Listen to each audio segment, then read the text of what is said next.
Dis-moi, tu prends des protéines en poudre, Romain? Mais tu te dopes? Tout à fait. Aujourd'hui, on va parler dopage.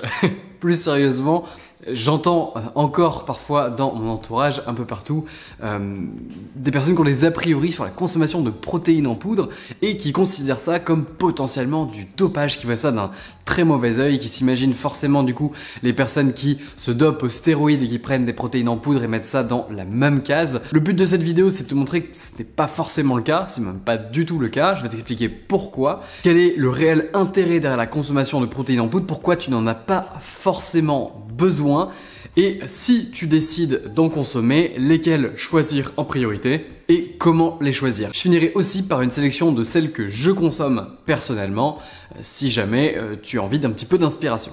D'ailleurs, avant d'aller plus loin, mets-moi tout de suite dans les commentaires quel est ton avis sur les protéines en poudre. Est-ce que pour toi ça représente du dopage? Ça me permettra de jauger un petit peu, je trouverais ça très intéressant. Si tu es nouveau sur cette chaîne, salut, moi c'est Clément, je parle d'hygiène de vie et de nutrition au service de ton énergie pour maximiser ton impact, que ce soit sur tes projets professionnels ou personnels. Alors qu'on mette les choses au clair dès le début, les protéines en poudre, c'est ni plus ni moins qu'un macronutriment qui a été extrait et isolé à partir d'un aliment pour son utilisation derrière, tout comme l'huile pour les graisses ou encore le sucre pour les glucides. Ce qui veut dire que consommer des protéines en poudre, ce n'est ni plus ni moins que consommer un complément alimentaire au même titre que tu pourrais prendre des vitamines, que tu pourrais prendre des minéraux comme du magnésium, du zinc, etc. en complément. Si tu prends de la vitamine C par exemple, bah là tu prends des protéines en poudre pour optimiser ton alimentation, pour qu'elle contienne plus de protéines et souvent c'est utilisé pour des raisons pratiques. Il n'y a absolument pas d'effet dopant sur les protéines en poudre, il n'y a absolument pas d'effet stimulant sur la synthèse de muscles autres que ceux qui sont attribués à la simple consommation de protéines, comme si tu en consommais en fait dans ton alimentation de base et dans des aliments entiers. J'irais même au-delà en disant que de manière générale, je te conseille de consommer tes protéines dans des aliments entiers, en mangeant de la viande, en mangeant du poisson, en mangeant des œufs, également en prenant d'autres sources de protéines que tu peux avoir. Je te conseille vivement de favoriser les protéines qui sont dans des aliments entiers, parce que c'est un tout, ça vient avec des minéraux, avec des vitamines, avec des nutriments qui vont être aussi essentiels. Cela dit, même si les protéines en poudre ne sont pas nécessaires pour avoir une bonne forme physique et progresser notamment en musculation, elles sont pas nécessaires mais elles sont pratiques. Elles ont un vrai aspect pratique, notamment pour ceux qui n'arrivent pas à prendre de masse. Il existe des gens, et c'est peut-être ton cas, qui n'arrivent pas à prendre du muscle, à prendre du poids de manière générale. Et donc passer par des protéines en poudre leur permet via des shakers de boire des calories avec des protéines pour avoir les nutriments nécessaires pour créer du muscle. Là, il y a un vrai aspect pratique.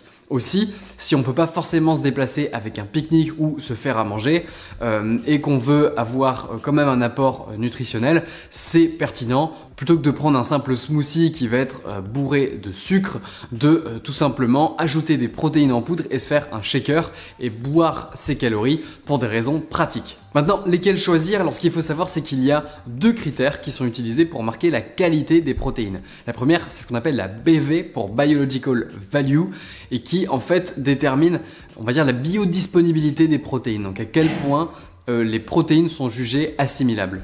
Vas-y, tous pendant ma vidéo, je te dirai rien. Hein? Cette valeur a également pour but de mesurer la présence des acides aminés essentiels pour le corps. Enfin, en fonction de la présence des acides aminés essentiels, le score va être plus ou moins haut. À savoir que ce score descend avec la quantité que tu ingères. Ça veut dire que le score est prévu de base pour 0,2 g de cette protéine en poudre par kilo de poids de corps. Donc si tu fais 60 kg, cette valeur correspond à 12 g de cette protéine en poudre. Ensuite, plus tu vas en prendre, plus le score va légèrement descendre pour le côté assimilable des protéines. L'autre indicateur de qualité utilisé, c'est le PDCAAS pour Protein Digestibility Corrected Amino Acid Score. C'est ça.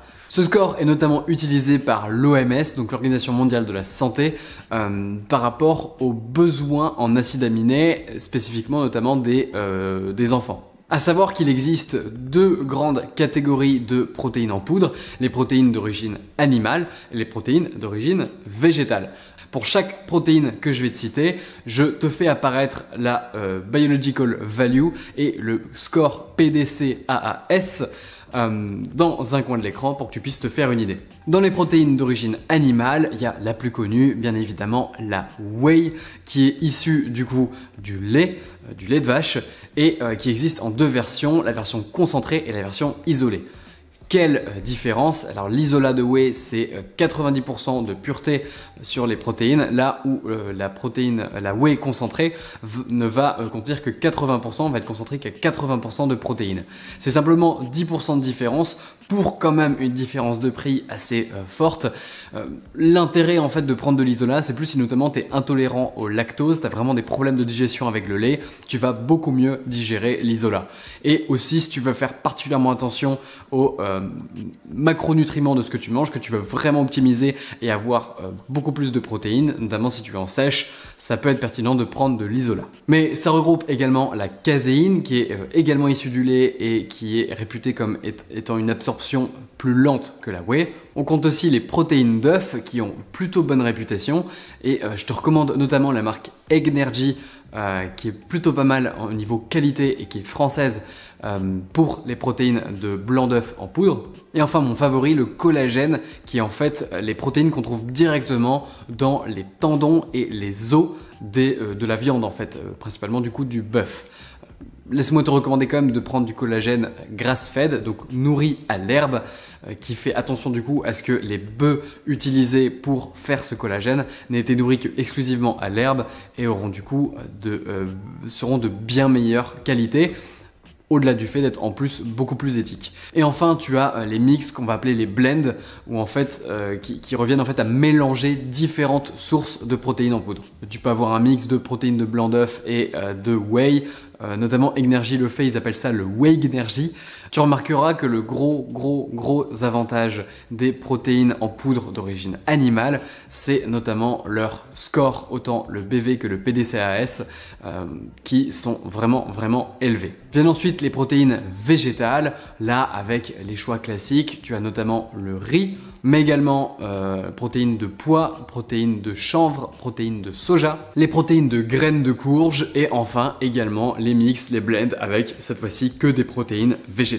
Au final, sur quels critères les choisir? Tout simplement le goût. Ils ont tous un goût différent, ils vont avoir une texture différente, donc en fonction de ce que tu préfères, tu choisis telle ou telle protéine. Également, il y a une notion de budget, on va pas se mentir. Toutes les protéines ne sont pas logées à la même enseigne en termes de prix. Je pense notamment dans les protéines animales, le collagène et l'isolat de whey sont souvent les alternatives les plus chères, dans la mesure où le collagène est grass-fed, donc nourri à l'herbe, bien sûr. Mais ça dépend également de comment tu ressens la digestion. Toutes les protéines vont pas être égales et chaque individu est différent. Donc quelles sont aussi celles que tu vas digérer le mieux et quels sont aussi les objectifs d'utilisation de ces protéines. Pour ma part, j'utilise des protéines en poudre différentes selon, j'aime beaucoup la cuisine. J'aime bien aussi me faire parfois des desserts protéinés et en fonction de la texture que je veux et du goût que je veux, ça fait plus ou moins sens de prendre telle ou telle protéine. Ce qui me fait en venir à quels sont les produits que moi je consomme. Alors personnellement, ce que j'utilise le plus, c'est la protéine de riz en poudre.